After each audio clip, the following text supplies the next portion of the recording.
all people have a right to the city, including children.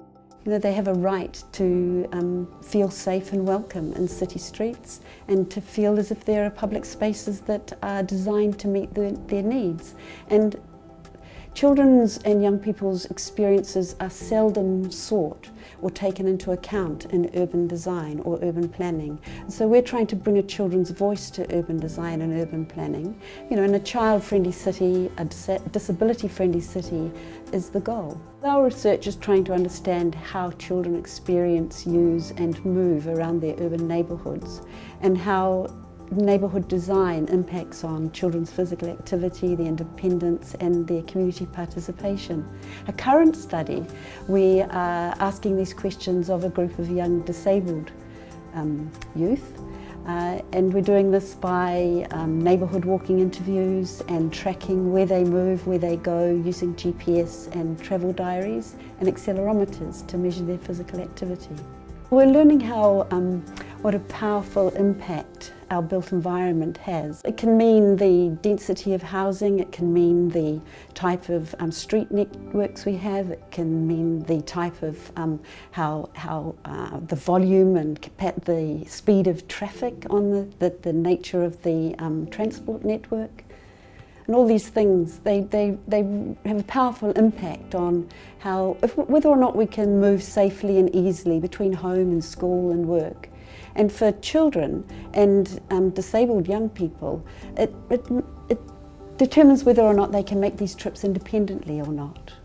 Our children have declining rates of active travel and physical activity over recent decades. And for disabled young people in particular, there are more barriers for them to try to make their way across a city.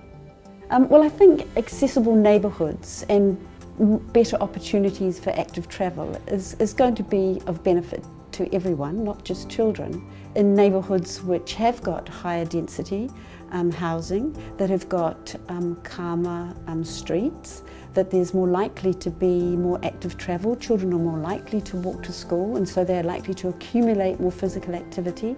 They're more likely to be to make incidental trips, like to shops or friends' places. And that's the way children accumulate physical activity. And it's also a way that they get to know people in the neighbourhood, and you know, it's fairly essential to health to both be physically active and to have some engagement with your local community. There's social interaction. A very practical outcome of this research recently has been engaging children in the redesign of Freiburg Square in the central city. And it was a project we did collaboratively with Auckland Council, but we wouldn't have been in a position to do that had we not had the HRC funding. And now the square is being redesigned, taking account of play opportunities for children, because our inner city has got increasing numbers of children.